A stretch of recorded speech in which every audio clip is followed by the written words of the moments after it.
am Tejasvi Jain of class 4B. Today I am going to tell you about Eid al-Adha, one of the major festivals of Islam. According to Muslim tradition, it celebrates the sacrifice that Abraham was willing to make of his own son Ishmael when he was commanded to show his commitment to Allah. At Allah's direction, the angel Gabriel substituted a lamb for Ishmael after Allah was convinced that Abraham would indeed sacrifice Ishmael to prove his faith. The festival is celebrated in many ways. A large feast is the high point of the day.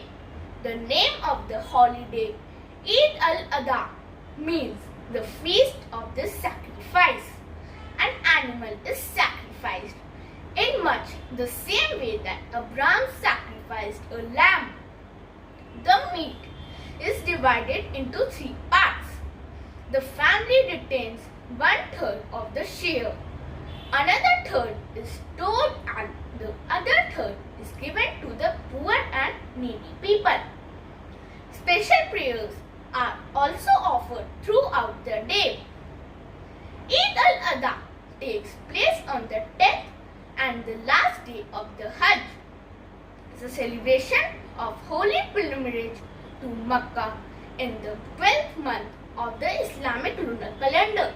So let's celebrate the festival of sacrifice by vowing to make our lives meaningful and useful to others. Wish you all